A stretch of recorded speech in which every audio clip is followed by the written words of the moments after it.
Support for this podcast and the following message come from South Carolina Federal Credit Union, a member-owned financial institution. South Carolina Federal is dedicated to serving your financial needs and investing in the South Carolina communities where you live and work. Visit scfederal.org.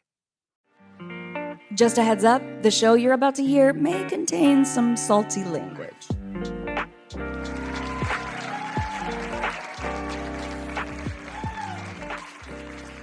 Hello, Arkansas! What's good, Little Rock? Hi. We are so excited to be here tonight. We really are. For those of y'all who don't know, I'm Lori Lizarraga. I'm B.A. Parker. And I'm Gene Demby. And we are the hosts of Code Switch, the show about race and identity from NPR. Yes, we are. All right, but what's happening in Arkansas does not always get a lot of national coverage. But it's also clear that there's a lot more going on here than just what you see in the headlines. Sure. I mean, we've been here for a couple of days. Yes. We've fallen in love with the beauty of the place. It's gorgeous. The foliage. All the foliage, all the hills. The beautiful here. I had a bomb cheesesteak here. Like, what? Y'all have Philly cheesesteaks here? But we haven't just been getting to know about Arkansas from eating your local food and going to visit your local eatery establishments. However, that is what it seems like. We've also been talking to you, the folks who live here, grew up here, work here. I called up lots of local reporters. I'm sorry for how many of you I have bothered in the last 2 months. We started reading recent policy, hundreds of pages of it. But the point is that we've been really trying hard to get a real pulse on what's been going on in Arkansas lately. And the one thing that I kept hearing about over and over again, like more than anything else, was about education. Yeah. Y'all felt that. Ooh. All right, so specifically, you told us about the fights over integration and segregation and how they still affect the way public education works in this state. So today on the show, we're going to look at the past, present, and future of education right here in Little Rock. And we know that whenever people come to Little Rock, the thing they have to talk about is the Little Rock 9 in Central High School. Understandably, it was a giant inflection point, a turning point in American history. But one of the things we learned is that, the struggle for fair, equitable education here is just as messy and complicated today as it was more than 6 decades ago. Oh, we have a church up here. Oh, okay. Can I get, and another thing. Can I get an amen? Okay. This is fun. That warms Y'all my are heart. feeling us. Podcasting don't work out. There it is. I should have brought my praise app. But exactly. So, Lori, you've been deep diving on one particularly consequential new education policy in Arkansas that many people might feel inflames conflicts over race, class, and how students learn about their histories. So, It's almost like they know what's coming. The amount of grumbling that happened, just like in the preamble. I don't think they know what I'm about to talk about. All right, you don't know. But Lori, break it down for us. I'm gonna do my best. Y'all have had a big year.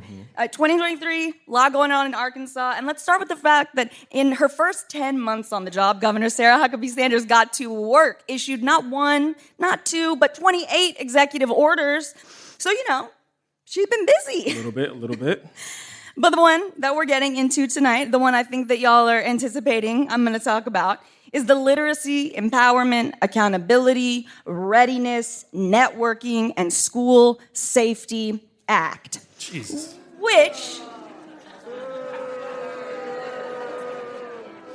you probably know more familiarly and affectionately, it seems, as LEARNS.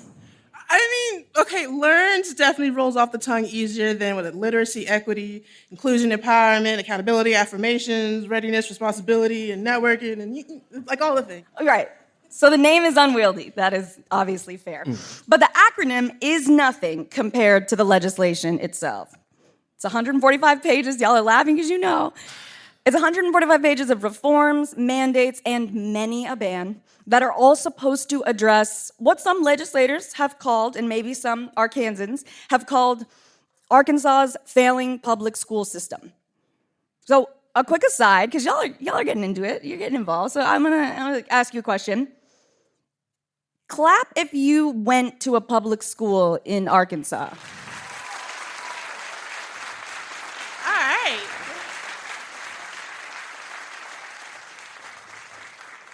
So no one went to a Nobody. public All school right. in Arkansas. Don't touch none of y'all So personally. this isn't gonna land well in this audience. Okay, and I've heard tell that per capita, Arkansas has like one of the highest numbers of private schools in this state. So it's pretty surprising to see and hear how many of you have been a part of the public school system. So you'll actually, quite a few of you are gonna really understand then firsthand how much this act brings in terms of significant changes to the state's education system, certainly the education system that you went through or knew it as. There's a lot of them, so I'm not going to go through everything, but the top ones that come to mind are the teacher salary raises and higher literacy standards for elementary school students, bans on any instruction around gender identity, sexual orientation, sexual reproduction in classrooms until a certain age, and bans on any teaching that could, quote, indoctrinate students with ideologies, which is referring very vaguely to so-called critical race theory and banning just outright as an AP course African American studies. So the bill passed, so don't get me wrong, there is support, but even for the teachers who will supposedly benefit from the changes in LEARNs, there has been profound pushback. Teachers are angry, we're heartbroken, we're insulted, and we feel betrayed. Taking money away from an already suffering system is not going to help it. It's going to make it worse. All public school teachers in our state, regardless of party affiliation, know that this bill is bad for us, and worse, bad for our kids. We are so certain of it that we are here to protest our own pay raises. So when Sarah Sanders first introduced this legislation back in February of 2023, what is time?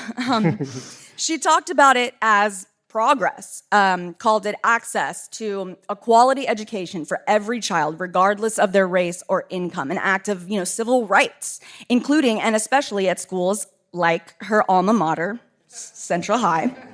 Which is, famous school of the Little Rock Nine, which Y'all she might seems have to heard of enjoy it. bringing it She up. brings it up a lot. She does like to name drop that. Mm-hmm. And I'll tell you, the current students of Central High, when this bill was introduced, did not like that reference and the callback to Central High at all. A few hundred of them, in fact, actually walked out of their classrooms in protest. This is for the best. What about the rest? This is for the best. What about the rest? They are saying this is for the best. What about the rest? Yeah. And it's heavy. It's a little bit, and it's doing a lot. And I think the phrase is referencing one of the most impactful areas of this legislation, which at first kind of appears to just be this boring little financial clause buried 80-some pages into the bill introducing educational freedom accounts. That's for real. 82 pages in. All right, so, I'll bite. What is an educational freedom account? Essentially, it's a fancy way of saying school vouchers, right? Oh, okay. So the school vouchers that LEARNs introduces will let Arkansas students take almost all of the state money that would have gone to their local public school to pay for tuition at any approved private, religious, or homeschool instead. Wait, okay. Okay, so if they're ushering students and funding out of public schools, how are they helping public schools? Oh, okay, so y'all were thinking that too. That's interesting. Because that's the question that I was asking too, Parker, and that apparently a lot of people have been asking and worrying about. And other critics are taking it even a step further, questioning if the act isn't just not funding public schools, but abandoning public schools and a very particular set of students who rely on the public school system. It's not going to come as a surprise, probably, that private schools, particularly in the South, tend to have an overrepresentation of white students. And actually, the best indicator that there's going to be a lot of white kids in private schools is the proportion of black students in the local public schools. So basically, with all that money being diverted, public school students are going to be attending schools with fewer resources. Right. LEARNS essentially cuts funding for public schools. Public schools are going to exist no matter what. It's actually a law in the state constitution that students have to have access to free and quality public education, which is sadly not the case in every state. But we have a good sense of who learns helps and who learns hurts. Yeah. One local reporter described it as a welfare check for the wealthy. I don't know how y'all feel about that, but... A lot of disagreement. I heard it is several times. So, in the state's first report tracking who is using vouchers, it's kind of hard to get disgruntled about this categorization of welfare check for the wealthy, because in the first tracking report came out in September, it found that, surprise, surprise, 95% of the students receiving vouchers in 2023 so far did not attend public schools in 2022. And wait, hold on, I'm not finished. Many of those families also had to pay a significant amount of out-of-pocket expense in addition to the voucher to cover their child's tuition. So these vouchers are going to families who are already shelling out money for private school tuition. And the vouchers just make their tuition a little cheaper. I don't even need to be here. I mean, We'll sit down there with y'all in a little bit. So, and actually, in response to vouchers, private school tuition is already on the rise here and in other states where we've seen vouchers like this roll out. So, because these places know full well that these families who have been affording private school can't afford private school, they can afford the hike, especially with the help of vouchers. And that makes private school even less accessible than it was before it was not accessible. Mm-hmm. And since these are private schools, they don't have to accept everybody who applies. They get to pick and choose who gets in. Yeah, and they don't have to explain why they're turning a student away either if they decide to do so, Gene. So... That's fun. I mean, we talking about, Little Rock now, we talking about segregation. There's no real way to keep this from exacerbating the segregation you already see in Arkansas schools, right? With white kids in private schools and black kids in public schools. Yeah, unfortunately, yeah. And to that exact point, Gene, Central High students actually wrote an open letter to the governor in response to LEARNS back in March. And I really think that they put it best. In part, the letter reads, LEARNS will usher in a new era of segregation in Arkansas, where middle and upper class white families take resources from public schools to escape to private ones, leaving marginalized kids with crumbling facilities, an antiquated curriculum, and teachers who are forced to prioritize their job security over the quality of their instruction. So 7 decades after Little Rock schools first tried to integrate, we're having deja vu all over again, basically. So segregation is still here, but with a slightly different veneer. I mean, that's the fear. It's the reality. Oof. All right. All right, well, how do you end? Well, thank you for explaining all of that to us, Lloyd. Mm-hmm. Of course. And look, I come from a background of local news, so I really do love digging into stories like this, but especially when they are this important and when our kids are the ones who are on the line. So I'm really, really grateful for the chance to get to be here with y'all to talk about this and dig into this. This is just the beginning. I think this is a big and scary part of the story, but it's just part of the story.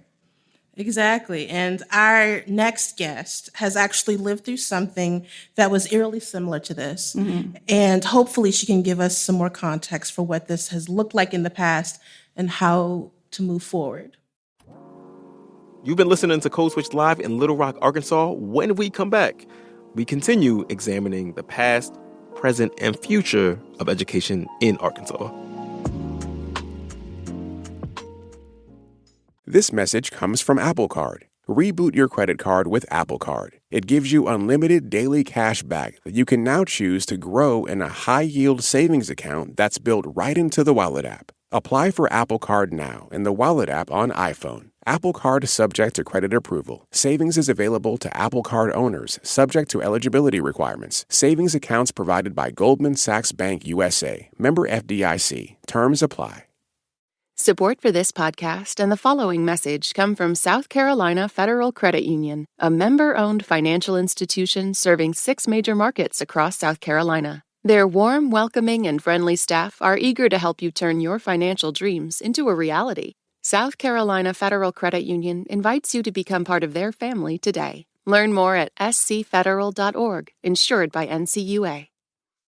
This message comes from NPR sponsor BetterHelp. Around New Year's, people can obsess with changing and forget what they're already doing right. Therapy can help you recognize your victories and continue them this new year. Try New Year, Same You with BetterHelp's online therapy. Visit betterhelp.com/NPR today to get 10% off your first month. That's BetterHelp, HELP.com/NPR. Gene, Code Switch. And this week, we're bringing you a special episode from our live show in Little Rock, Arkansas. It was a lot of fun. I was there with my co-host, B.A. Parker and Lori Lizaraga, and we spent the night chopping it up about, the past, present, and future of education in Arkansas. And I'm going to hand it over to Parker, who brought on our very special guest that evening. All right. We're going to bring out our next guest, someone who I think will feel like a breath of fresh air after what we just heard. Yes, let's get into it. All right. She's a consultant. She's an educator. She's a philanthropist. She's been inducted in Arkansas's Black Hall of Fame. I did not know was a thing. That's amazing. It is? Oh. It is. The Black Hall of Fame is a thing because, fun fact, there's only one honorary member. Can you guess who the honorary member is? That's right. It is Bill Clinton, President Bill Clinton. I don't know how to explain this to the youths, that was him in sunglasses playing the saxophone was considered cool, and I can't tell you why. Ask your parents. I don't know. And he's honorary, so what does that mean? Does he not you can't get discounts, right? Is it like a punchable card for a free sub after 5? He can come to the cookout, he just can't sit at the main table. He's like a separate but equal cookout. Well, accommodate the Secret Service, Anyway. We're not talking about Bill Clinton. That's not what we're doing. Okay, sorry. Back to our guest.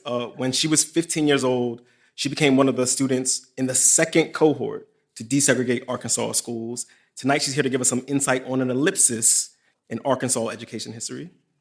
Please welcome Little Rock's own Dr. Sybil Jordan Hampton. Woo!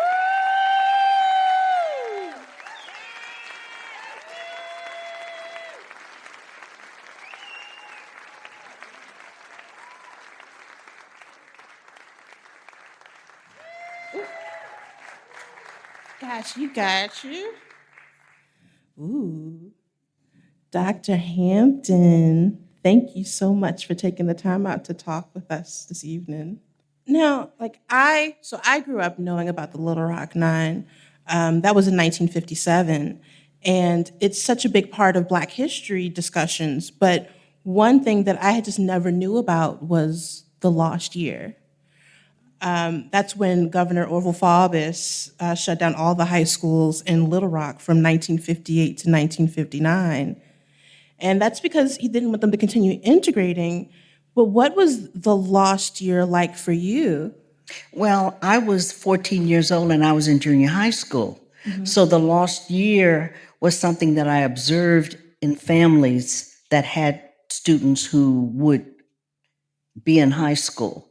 Mm-hmm. For instance, I knew people who went to Wrightsville, moved out went to schools in Pulaski County or moved places where they had family members around the state. Some people literally moved to other states. But I think the thing that is the most distressing is that approximately 93% of the Anglo students who were in high school in Little Rock found alternative educational opportunities, but only 50% of the African American students found opportunities. And so you have a situation in which lots of children across the face of the community were in a situation where they took correspondence courses if they could. Some students went to work. Some students got married early. Some people went into the military. Some people never went back to high school again. And so you have, that stain on our community is there was a situation in which there were literally people who did not earn a degree because they went on with their lives. I mean, some of the Little Rock Nine left the state. Some of them didn't graduate from high school. Did your family ever consider that for you? We knew families around us, but I was too young. I was not a high school student, and so I did not suffer the fate. So when you saw what happened with the Little Rock Nine in '57, and in the fall of 1959, all the high schools opened back up, and you're set to start at Central High. You were 15, and this was your yearbook photo at Central.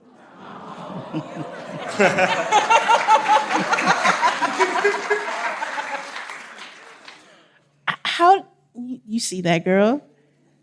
How did you feel before that first day of school? Well, I think that what is really important to say is that I knew 5 of the students who were in the Little Rock Nine. And so that those of us who really entered the next queue did not believe that we were going to nirvana. We understood that it was going to be difficult. The question was, what was going to be difficult? It was an unknown. And that was the first day. And remember, Carlotta and Jeff from the Little Rock Nine began on the day that school began. When you were a high school senior, there were 544 people in your graduating class, and you were the only Black student to graduate that year. Yes. Oh yeah, you can clap. And I've heard you tell the story of your graduation day and how it was tumultuous, and your being able to go to the football field was difficult, and your parents' inability to participate. I guess the biggest question, I think, as a young person, when we hear stories like yours, was it worth it? Indeed. There is never a day. Yes.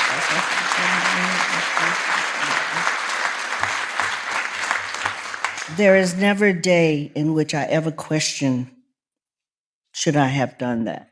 There's never a day in which I feel that whatever I suffered was in vain, for the following reason. I was shunned. No one spoke to me for 3 years. That was the horror of the situation. And people have no idea that people kicking you and throwing things at you, making you feel that they might be violent toward you, is one type of resistance. But the resistance in that 1959-60 year was, we don't want you here, you don't belong here, and we're going to treat you as if you're not here. And so in my homeroom, there was not one person in the 3 years who ever spoke to me. And I don't think there were more than 3 people in any class that ever spoke to me. And so that was an incredible lesson in how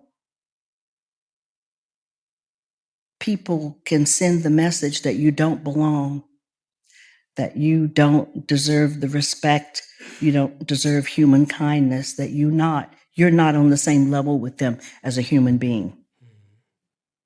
So in the classroom, you were being shunned, you were isolated. Like, what was it like outside of school when you were back I had a rich and vibrant life because I was a Girl Scout. I went to church.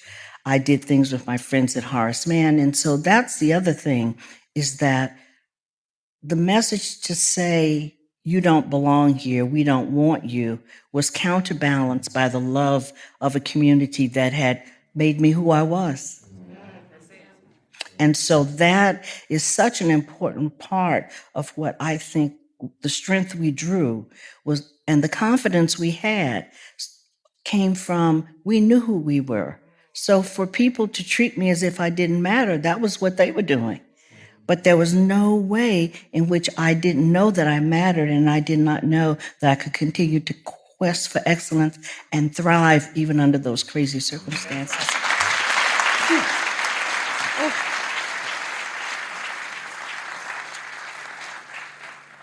How did that experience affect your life going forward? Did it inform your career? Did it inform anything you wanted to do? I thought on graduation evening that if I never saw another teenager, it would be too soon. And my mother was a teacher, and so I thought, I'm not going to be a teacher, and I'm not going to have anything to do with young people. And yet, my life became a life in which I was involved in higher education. The things that I did when I was at the Winthrop Rockefeller Foundation or the GTE Corporate Foundation really all turned on touching the lives of young people, touching the future. So that I think what I felt as I grew up after college and started to think about my career is that one of the failures in Little Rock was that the teachers were as ill prepared for us to be in the school as the students. And so I started thinking about systems, you know, that if we want change, you can't direct the change to the individual students. They come and go. You've got to attack the permanent part of the system. So I think my career became a career in which I always wanted to move at the colleges to be in a place where I would help to make policy, help to modify policy, that I wanted to be in decision making so that my voice, which was a voice that was different and saw things in a different way, would be a respected voice and be a part of getting something else did. Well, this goes to my next question. When you have Governor Sanders make an executive order condemning what she believes to be critical race theory, when it's just, the reality of a lot of teaching America's racial history, and are you worried that this moment in your life that was a part of an ongoing national story might disappear from the history books? Absolutely not. I'm not worried that it's going to disappear from the history books, but I am worried that some people who are quite ignorant are not going to get with the program and that they're going to try to put stumbling blocks in the way. I'm not worried that it's going to disappear, but I will say to you that if I were 15 years old now and they were going to desegregate the schools in Little Rock, I'd be afraid. I was not afraid. I was never afraid one day. I was careful, but I wasn't afraid. But I think the tenor of the leadership and the nastiness makes me feel fear. And that's the thing that distresses me is this sense of evil, this sense of not understanding that, as with public radio, public schools, the public has to be in the public schools.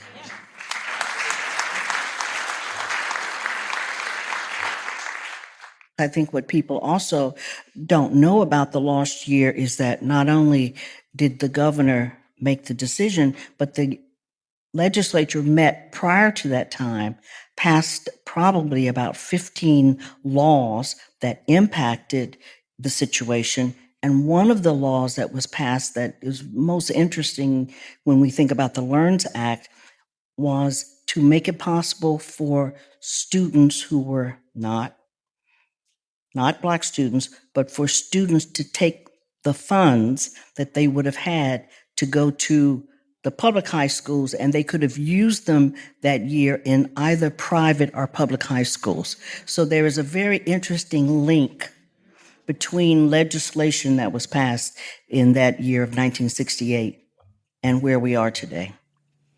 Dr. Hampton.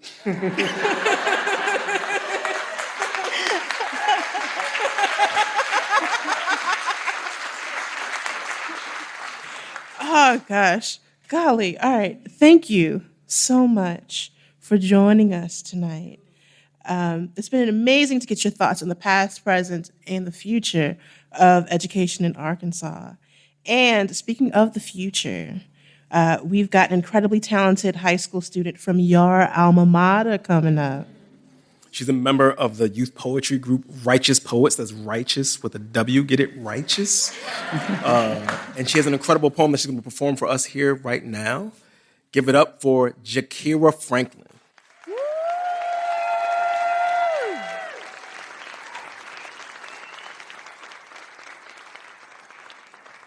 Hey everyone, my name's Shakira, and I want to know.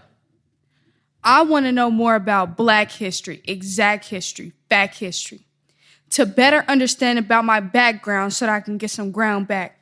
Hear the drums like I got my sound back. I don't want no gangster rap or no sorrowful tracks to be my soundtrack. Wouldn't it be fun to know where mothers, fathers, daughters, and sons should go, where the first people knew the sun could glow, where my soul connects above, beyond, beside, below? I want to know more about Black history, exact history, fact history. Have you ever thought about joining, belonging, fitting into something Black, a Black club for Black knowledge, like a HBCU, a Black college? Other students may know, but I want to know for myself how I'm from the land with the holy, valuable text.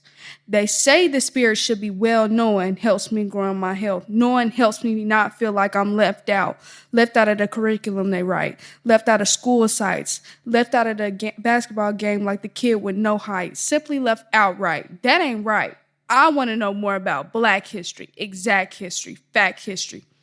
I don't like how they want to take away a Black history class when it's one of the most important classes I could have, a class I definitely want to pass, because I want to know more about Black history, exact history, fact history. Not a side history, a live history, a wise history. It's my history, it's my history, it's my history. Thank you. Thank you.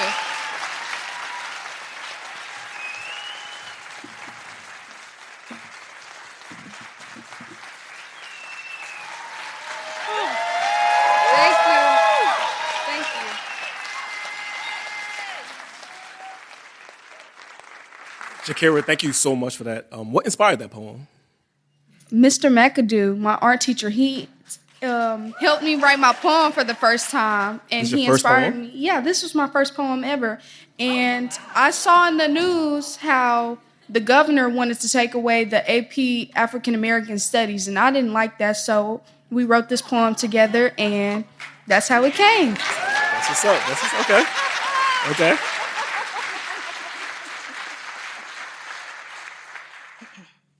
I wanted to ask one more thing because we're talking about the discrediting of the AP Black African American History class.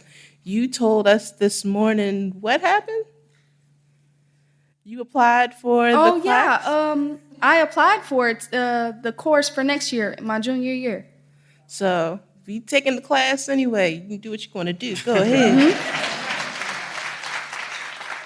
Dr. Hampton, since we have you here, are there any words of advice or wisdom you want to impart on your fellow Central High Tiger?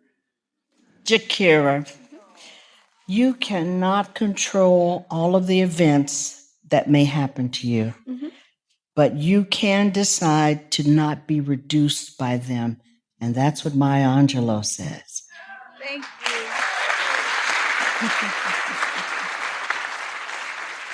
Thank you both so much for being here. Y'all give it up for Jakira Franklin and Dr. Sybil Jordan Hampton. And Little Rock, That's our show. That is our show.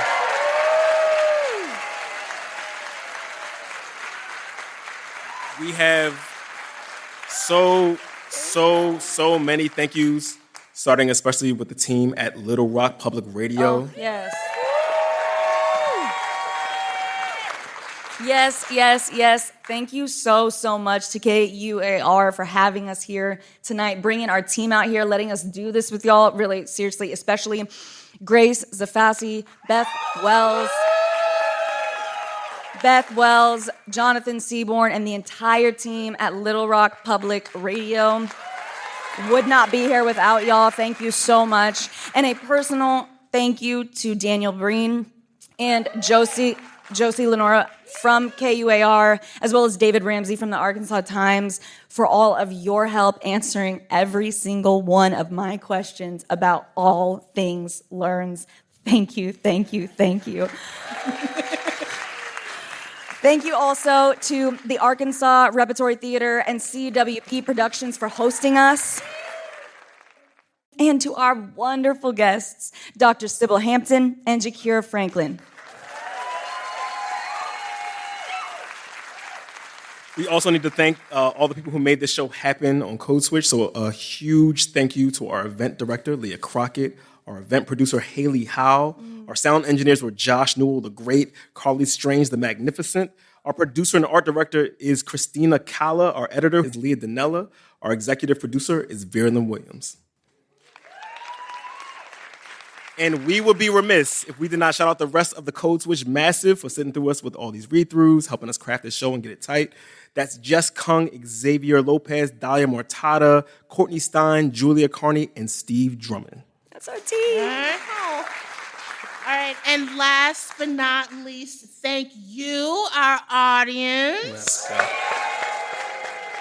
We couldn't do any of this without you. I'm B.A. Parker. I'm Gene Demby. And I'm Lori Lizarraga. Little Rock, be easy.